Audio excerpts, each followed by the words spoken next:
ang nagsulat ng Hebreo ay nagsulat sa mga Hudyo. Ang ibang word ng Hudyo ay Hebreo. Hebreo. Hebrews. Ngayon, ang nagsulat ng Hebrews ay hindi si Pablo. Maliwanag ba yun? Hindi si Pablo ang nagsulat. Dahil usually, pag si Pablo ang nagsulat, ina-identify niya ang sarili niya. Ito si Pablo na lingkod ni Jesucristo. Palagi yan. Sa umpisa ng sulat niya, palagi niya ina-identify ang sarili niya. Ito si Pablo, lingkod ni Jesus Christ. Pero itong aklat ng Hebreo, wala nakasulat sa itaas. Nagaling kay Pablo. Kaya, for the sake of discussion, gamitin natin ang nagsulat ng aklat ng Hebreo, tatawagin ko siyang Hebreo. Okay lang ba? Kasi hindi natin kilala kung sino nagsulat. Hindi katulad ng Gospel of John, si John. Si Marcos, di ba? Galatia, sino nagsulat ng Galatia? Pablo, di ba? Si Pablo para sa mga iglesia sa Galatia, di ba? Palaging ina-identify. Pero ito naman sa Hebreo, hindi sinabi kung sino siya.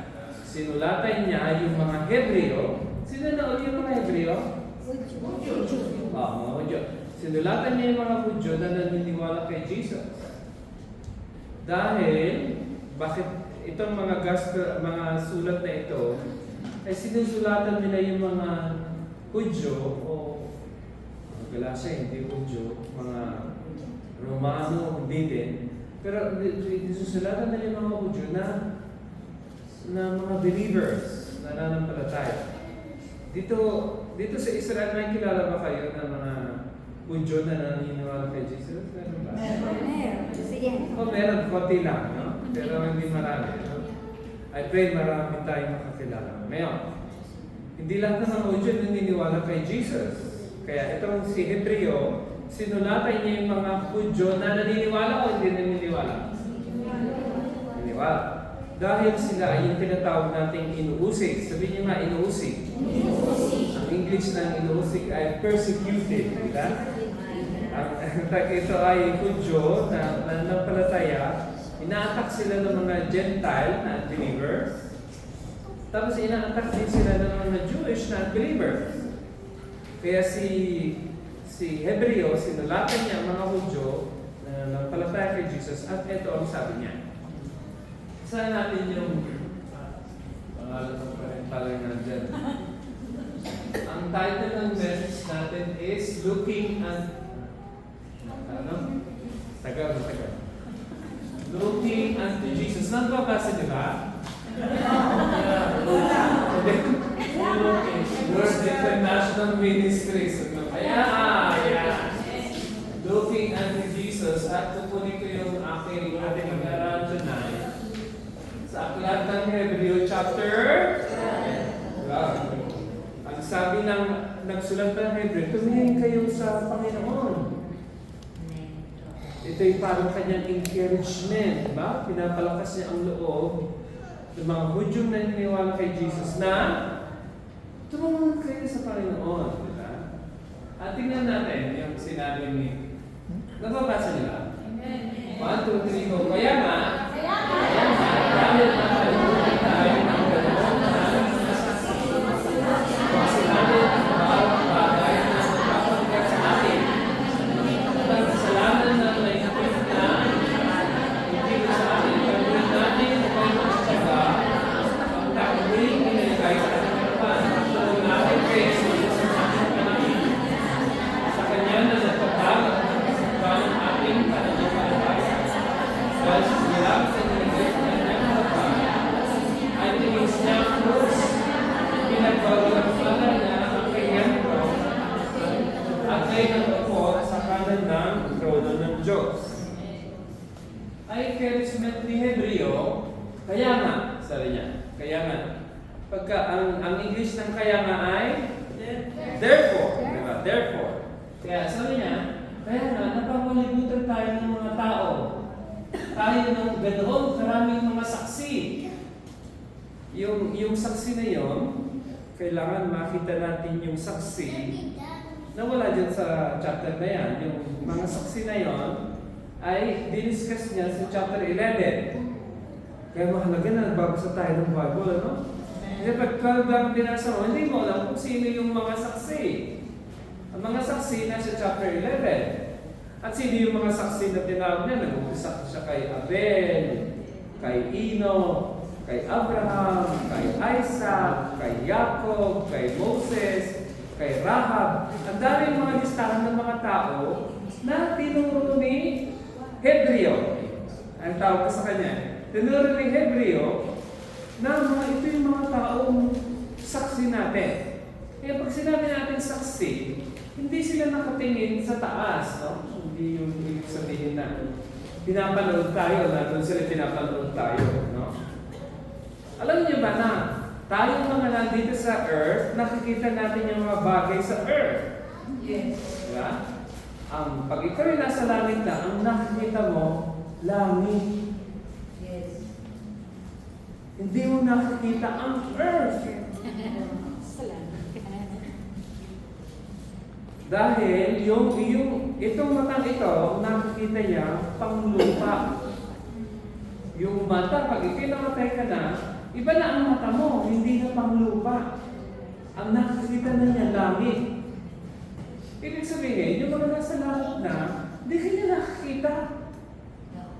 Diba? May mga belief kasi tayo, kala natin, ay, pinapanood ka ni mama. Pinabantayan. Pinapanood ka ni mama. Hindi, totoo, mga kapatid. Wala pa nanonood sa'yo. Ay, pastor, bakit yung kumalibit sa akin? Parang papa ko yun, ano? Diba pa? Yung mga iba, ano eh, ganun magsutsut ang tita ko. Yung auntie ko, ganyan magsutsut. Pag may narinig ka, auntie, dito kayo, auntie. Kapatid, mga patay, ay wala na dito. Ang mga patay, alam kung nasaan? Sa libingan. At ang patay yung kapatid, yung katawan nila, yung kanyang espiritu, nasa langit. Yung langit kapatid, hindi yun namamasyal. Nasabi ng mga Hudyo at sabi ng mga pinanggalingan natin, namamasyal daw in 40 days. Kaya, ay hintayin ka muna niya. Kaya pag nasa abroad ka, i-ano ka muna, ano? Ano tawag yan? Ibabal sa mukha. Para ano? Pag di ka dumating, papasyalan ka niya dyan sa isapin. Kasi wala kang plate, no? Mangungutang ka sa kapwa mo caregiver o kapwa mo G2G para makauwi dahil namatay. No? Kapatid, pagpatay, hindi na niya alam. Madali may kasalanan kayo sa mga magulang ninyo, auntie nyo, uncle nyo, habang buhay, sorry ka na. Dahil pagpatay na, hindi na siya makasabi ng it's okay. It's okay. At yung ang spirito mo kapit, wala hindi sa ibabaw ng lupa. Pag ikaw ay wala nang laman, yung wala ka ng hininga, illegal ka na dito, hindi ka na pwede. I-deport ka na. Yung mga mga spirits, hindi pang earth. Maliwanag ba? Yung kaluluwa, hindi pang earth. Ang kaluluwa, pang langit. Yung yung sasabihin na, ay pastor, bakit yung pabango? Kunwari patay na ako, no? Tapos alam niyo yung pabango ko. Yung pabango ni Pastor Alan, nandito si Pastor Alan. Di ba ba, minsan naturoan tayo mga mga tao na naniniwala sa mga pamain. Right sa tayo ito ulit. Ito ang turo ng Bible. To be absent from the body is to be present with the Lord. Pag wala ka dito sa katamang ito, nandun ka sa presence ng Lord. Mabuti na lang kung nasa Lord ka. Pag wala kang Jesus, nasa impyerno ka. Di ba? Ito ako. Sabi na, kaya nga, napalitan tayo ng ganoong maraming saksi, iwasan natin ang bawat bagay na nagpapabigat. Di ba? May mga bagay na nagpapabigat sa atin. Ito, hindi ko na gaano i-elaborate yung sa Hudyo. Dahil ang Hudyo, dami pagkakay Hudyo, dapat may specific style ka ng paghugas ng kamay, o hindi ka pwede kumain ng baboy, kawawa naman kayo, ano? May mga din, may mga Pilipino na nag-aasal Hudyo. Mula pumunta ng Israel, hindi na nakakain ng baboy. Nakakain naman ng alamang. Hindi sure, kapatid. Namimili ka, hindi pa sir, hindi naman ito baboy. Parehas yun. Naiintindihan mo kapatid, kung wala ka ng baboy. Masabog naman ugali mo. Ano ba? Okay, ito ang sinasabi ko, pinatukoy kong pabigat. Di ba sa atin, pag ikaw ay nakakilala kay Jesus Christ, ang kapatawaran natin ay sa pamamagitan ng dugo ni Jesus. Amen ba? Amen. Amen. Pag ikaw ay nanampalataya kay Jesus, ang kapatawaran ay dugo ni Jesus. Doon sa aking kinalakahan, ang kapatawaran ko ay dapat mag-pray ng 50 mga namin, sabdaang Ave Maria. Yung or pag may patay, kailangan maglagay ka ng kandila doon sa, di ba may lagayan tayong kandila, men? Yung sinasabi ng ng ni Hebreo na nagpapabigat, yun yung mga nagpapabigat sa atin. Na mga kailangan mong gawin para mapalugod mo ang Diyos. Ayan, kahit anong gawin mo, hindi mo papalugod ang Diyos. So, bakit gagawin niya magsalita? Dahil ito ang pagkasabi ni Hebreo. Sabi ni Hebreo, but without faith, it is impossible to please God. Because those who come to God should believe that He exists, and He is the rewarder of them who diligently seek Him. Ang ibig sabihin nun, ang nakakapaglugod sa Diyos Ama ay yung pananampalataya natin kay Jesus. Amen. Alam ba yun? Hindi yung ginagawa mo ang nakakapagbigay lugod sa iyo, sa Diyos. Kahit anong gawin mo, kahit magpapako ka pa sa krus, hindi nakakalugod sa Diyos. Basta ano nakakalugod sa Diyos? Yung simple faith mo sa ginawa ni Jesus Christ. Amen. Merong pagkakaiba yung religion sa Christianity. I hope by this time na-memorize nyo na. No? Ang sabi ng religion, katulad ng pagiging Hudyo, ang sabi ng religion, dapat may gagawin ka para maabot mo ang Diyos. Alam ba? Dapat meron kang, kaya ang Hudyo, meron siyang doctrine ng mitzvot, di ba? Ang ibig sabihin ng mitzvot, marami kang gagawin good deeds para maabot mo ang Diyos. Kung di mo gagawin lahat yung hindi mo maaabot ang Diyos. Ang tawag natin dyan ay religion. Ganun din tayo, Then dapat kang gagawin. Maglagay kang kandila, magpupuros ka, lahat, magpupisa, lahat ang gagawin mo lahat para makalapit ka sa Diyos. Yan ay tinatawag natin religion. Sabihin niyo nga, religion. Ang Christianity, yung pagiging Christian, ay iba. Kung tayo ay paakyat, ang Christianity ay pababa. Ang Diyos, nagkatawang tao sa pamamagitan ng kanyang bugtong na anak, namatay sa krus upang tayo mahilan ng mata. Amen. Maliwanag ba yun? Hindi ka nagawa para maabot mo ang Diyos. Ang Christianity, Christianismo, tayo mga Christian, ang Diyos ang bumaba, namatay sa krus upang dalhin tayo sa Diyos. Amen. Sarap ng damdamin na wala kang gagawin, ginawa na lahat ni Jesus Christ. Basta ibig sabihin, wala talaga akong gagawin. Kung ayaw mo, mapipilit pa kita. Kaya, ibig sabihin, nakita ko din yung mga tinugasan na ang puso nila ng dugo ni Jesus Christ. Kusa na silang nagawa. Hindi na sila inuutusan. Hindi ka rin inuutusan na gawin mo. Hindi, ginagawa mo na. Bakit? Dahil meron ka ng love. No? Naranasan mo ang pag-ibig ng Diyos Ama sa pamamagitan ni Kristo Jesus, and the only response you have is to obey and love God. Tama. Sabi niya, una ay yung may nagpapabigat. Pangalawa, merong yung kasalanan nagpipigil. No?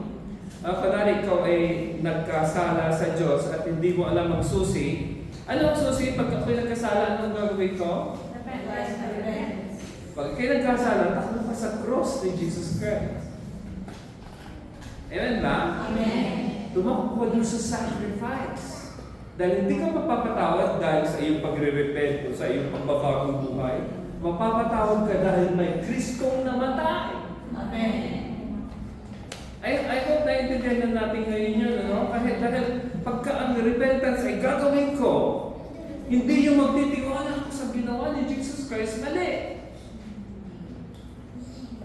Gusto na ibig ko sabihin, dapat lahat ng paglapit natin sa Diyos ay sa pamamagitan ng kay Kristo Jesus. Pag hindi hindi diretso kay Jesus Christ, kahit mag-fasting ka pa, mag-prayer ka pa, umattend ka ng 1,000 prayer meeting, hindi ka mapapatawad. Dahil ang kapatawaran natin kay Kristo Jesus. Amen. Na, paano ang ginawa ng Diyos? Pagka binalik ko kayo sa relihiyon, hindi nyo kumaabot. Kaya ang ginawa ng Diyos, binuksan niya ang pintuan nung pinatay niya ang kanyang bugtong na anak upang tayong lahat ay makapasok ng libre. Amen. Wala kang gagawin kundi manampalataya. Amen. Sabihin mo nga, manampalataya. Ano dapat ang panampalataya nato? Yung pagkabago ni Jesus Christ. Yung ganong kahalaga kapatid, yung tinatawag nating gospel. Kaya paulit-ulit pagkatapos ko ng preaching, meron tayo ulit 3-minute gospel. Dahil pag wala ito kapatid, hindi mo alam kung bakit nandito. Nag-gather tayo ng Lord dito dahil sama-sama tayong nanampalataya na may Kristo namatay at muling nabuhay upang tayo mapatawad sa ating mga. Amen. Di ba ang ganda-ganda na balita yun na hindi dahil sa ginawa mo kaya ikay napatawad? Napatawad ka dahil may namatay ka. Ito. Sabi nga, yung kasalanan mo na pumitigil sa atin, kailangan natin, ano gawin? Iwaksin. Forsake. Diba? Iwaksin na natin, sabi niya. Tapos, ituon natin ang ating paningin kay Jesus. Bakit natin kailangan ituon ang ating paningin kay Jesus? Dahil siya ang He is the author, siya ang nagpasimula, and perfecter. Diba? Sabihin niya nga, author and perfecter. Author ay siya nagpasimula at siya ang tatapos, perfecter. Siya ang maggaganap ng ating faith. Ibig sabihin, kahit yung faith natin, ang Diyos mismo ang kumitilos na bago tayo mag-grow. Ang Holy Spirit nagbibigay sa atin ng grace para makapagpatuloy. And ang mga kapatid, hindi dahil pa rin sa iyo. Dahil si Jesus, yung Kristo na namatay at muling nabuhay, siya pa rin ang nag-uudyok sa iyo na gumawa ng tama. Amen. Yung Holy Spirit na nasa loob natin, siya pa rin ang nagsasabi sa atin kung anong dapat gawin. Amen. Hindi na dahil sa kautusan na kailangan natin gawin ito para sa Diyos, but hindi dahil meron kang pusong hinawakan ng Holy Spirit. Amen. Kaya alam mo, kaya natin igagawa yung paglilingkod natin sa Diyos. Kaya, honestly, dapat tayo humble, no? Wala kang ipagmalaki. Dahil kahit yung ginagawa mo mismo na gusto mong ipagmalaki, ay biyaya pa rin niya. Nagagawa mo ang ginagawa mo para sa Panginoon ngayon dahil binigyan ka ng Diyos ng kakayahan, di lang kakayahan. Binigyan ka rin niya ng desire na makasunod sa Diyos. Maliwanag ba yun, mga kapatid? Kaya pag ikaw ay wala kang desire, sa yung puso mo, baka wala ka, hindi ka pa born again. Pagka ang kinahumaling mo pa ay kamunduhan at yung mga bisyo ng sanlibutan, tignan mo puso mo, baka hindi ka pa tunay na nakakilala kay Jesus Christ. Baka hindi mo pa natanggap yung libreng regalo ng Panginoon. Pag walang pagnanais mo kasunod sa Diyos. At yun ang panalangin ko sa ating lahat. Hindi yung ginagawa mo ito dahil sinabi ni Pastor, sinabi ng leader mo, kung ito kinusa mo dahil naranasan mo yung pag-ibig ng Diyos sa kamatayan ni Kristo.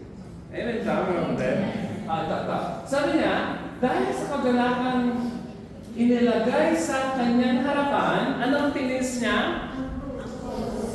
Ipinabahala niya ang kahihiyan nito. Ito gusto kong ano mo yung kahihiyan. Ha? Nung si Jesus Christ ay namatay sa krus, halos wala na siyang damit. Ini-strip ng mga Roman soldiers, sa English, bold siya sa krus. Wala siyang damit. At ang tawag niya mga kahihiyan. Kung meron na pahiya sa cross, hindi ang mga Romano, hindi mga Hudyo, si Jesus Christ, Son of God, yung anak ng Diyos na ating tagapagligtas, inako niya yung kahihiyan. Dapat tayong mapahiya dahil sa tayong nagkasala. Pero inako niya yung kahihiyan natin. Hubad siya, hubo siya nasa cross, kapatid, para sa atin. At bakit niya ano yun? Bakit niya? Nung ano niya, pagkatapos niyang inako yung kahihiyan, ay, ano sabi? Si Jesus ngayon, ang Jesus na kasama natin dito ay Spirit ni Jesus. So yung tinatawag natin Holy Spirit. Pero yung Jesus in person, nasaan na? Sa kanan ng Ama. Tuloy natin. 1, 2, 3, go! Pagkukulan ninyo ng pansin si Jesus na nagdalas ng daang wala sa mga kasalanan upang kayo'y huwag maghina o manumpaypay. Ang sabi ni Hebreo, ituon daw natin yung ating pansin. Kanino? Jesus. Sabi niya, tingnan niyo yung pagtitiis na tinamasan niya mula sa mga yung walang sala, siya ang pinatay. Naalala niyo, merong tatlong namatay sa krus? Yes. Si Jesus palagi natin nakikita si Jesus ang nasa gitna, di ba? Tapos kabila niya ay mga nakaw, di ba? At tinapos siya sa krus. At sabi ng isa, alam mo, maniniwala na ka sa'yo pag bumaba ka dyan. Iligtas mo kami, maniniwala na ako sa'yo. Tanong, kaya ba ni Jesus bumaba? Kaya ni Jesus. He said, may power siya, di ba? Kaya niyang gawin lahat ng bagay. Kahit na siya'y nasa cross na. Yan ang biggest temptation ni Jesus. Dahil kaya niyang gawin, pero pinigilan niya ang sarili niya hindi siya bumaba. Bakit? Kailangan niyang mamatay para sa ating mga kasalanan. O tingnan mo, yung mga kasalanan, grabe ang tindi ng sinapit ni Jesus sa mga kasalanan. Siya ang namatay. Diba? At ano ang dahilan kung bakit sabi ni Hebreo na dapat nating ituon yung ating pag-iisip kay Jesus?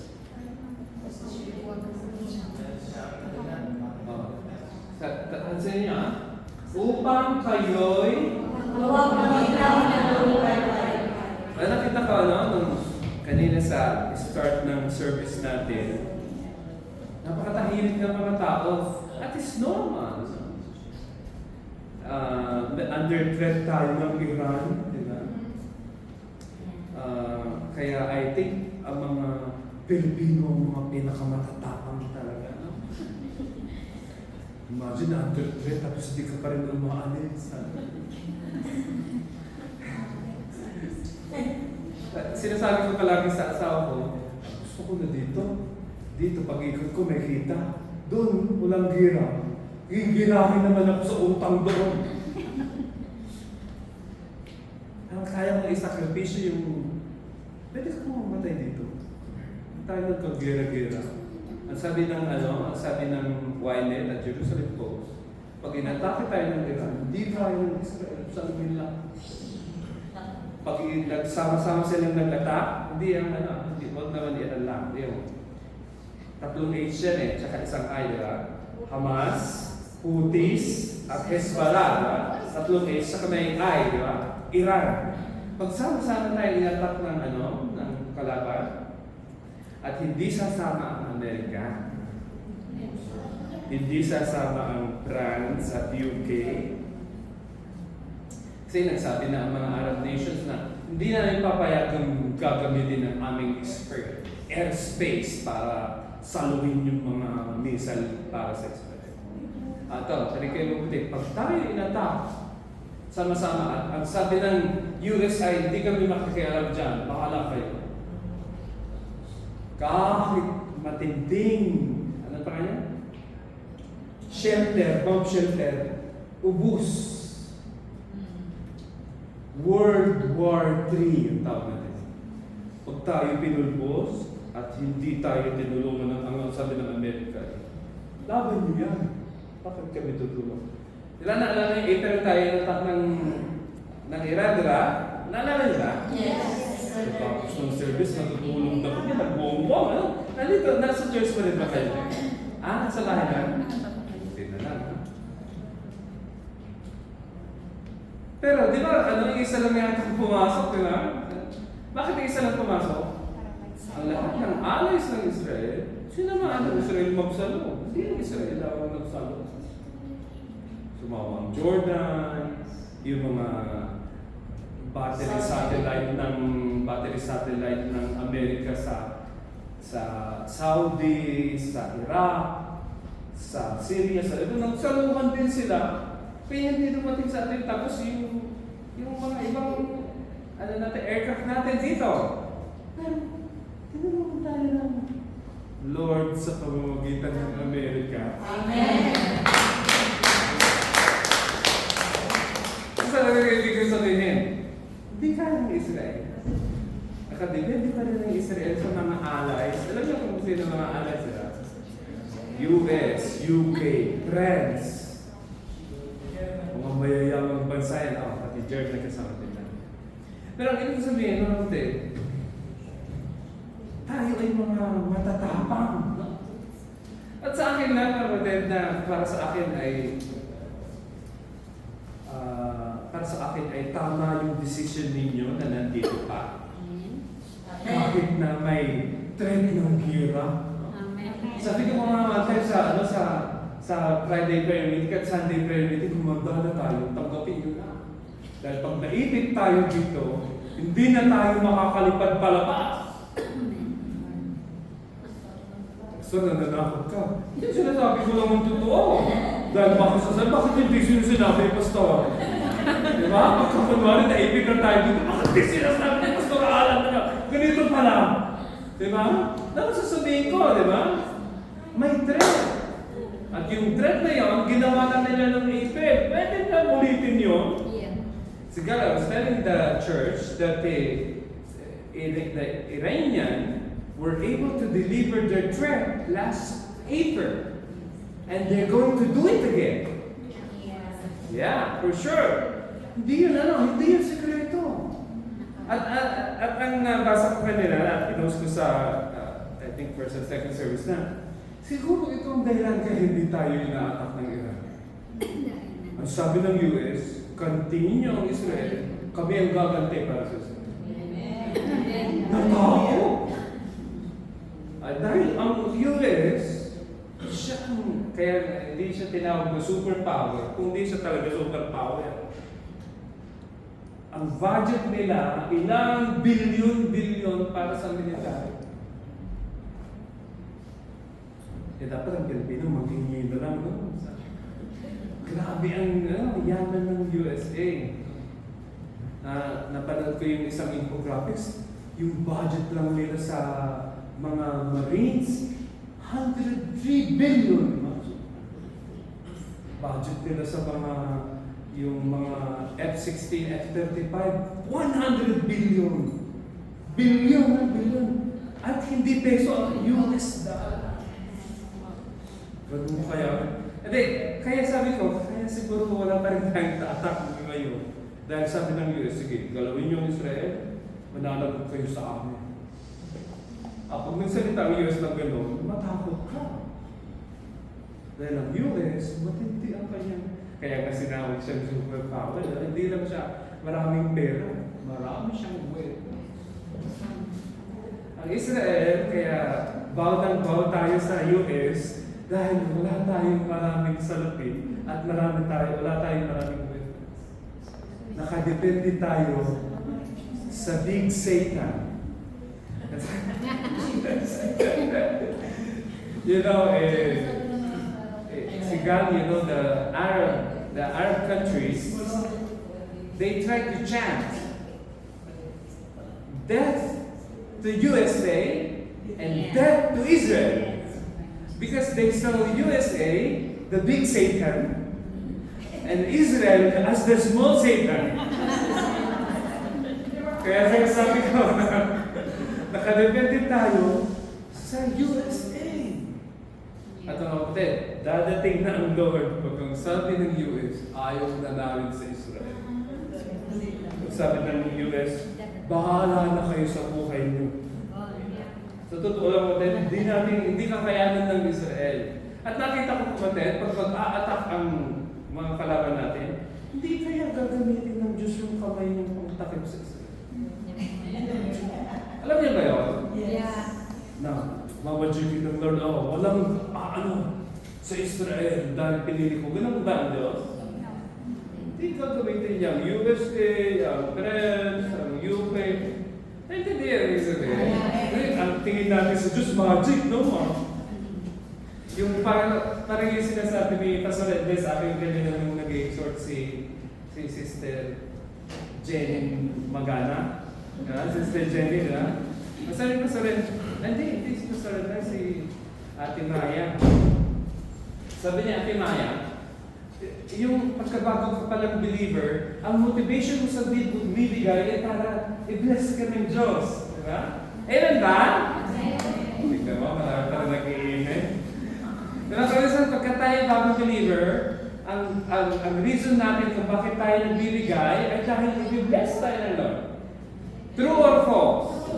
True. Totoo yan. No? Pag ikay nagbibigay, i-bless ka talaga ng Lord. Amen. That's not a question. Pero sa Ate Maya, but it will come a time na love na ang reason na. Hindi na laging ikaw ay napipilitan o dahil may gusto. Tapos sabi niya, may invento pa sa akin sa Ate Maya, kung minsan nung, pa sa nang bago pa ako, parang yung nagbigay ko, malaki yata. Parang naiisip mo pa rin yung kinikwenta mo, sabi mo sa akin, Pastor, pagkaan ko magbigay na lang, ayaw ko magkwenta. Ayaw na niya magkwenta dahil nabibigatan na daw siya. Which I totally understand na ganun din ako, no? Ako'y nagpapasimula. Ultimo 20 pesos, mabigat. Kapatid, mabigat. Yung 20 pesos, nung ako'y pastor sa Pilipinas, malaki ng bagay sa akin 20 pesos. Nakakabili na ako ng Royal, Nutriban, at kung ano-ano pa. Hirap ng buhay ko naman. Pero ang ibig ko sabihin ako kapatid, kaya pinapatingin tayo ng Lord kay Jesus dahil siya ang aalis ng ating panghihina at panupaypay. Kaya it's understandable kung tayo malungkot is medyo hindi ka rin normal kung masaya ka pag wartime, no? Dapat kailangan tayong, kasi dapat ina-anticipate mo. Nasabi ng warning na padala ni Nisha sa akin, dapat tayo ito ay alert, no? Itignan mo. Tulad ito. Salamin, hindi ka rin dito. Doon tayo sa palong doon na walang salamin, no? Okay lang ito, di ba? Pero yung salamin, kano yung salamin ko yun, di ba? Kaya dapat alert daw tayo, no? Sa loob ko naman, pag ganun ako ka-alert, baka ako nang hindi pupunta ng church, ako mauna. Pero ano ang sinasabi ng confront ng Israel? Ay maging ready. Kung nagkata ang kaaway, dapat handa tayo lahat. Hindi yung walang namatay sa pasabog ng kalaban, may namatay sa stampede. Ano yun? Dahil sa panic. Diba? O kung minsan yung mga hindi nakainom ng gamot ng high blood pressure na. Na-stroke, no?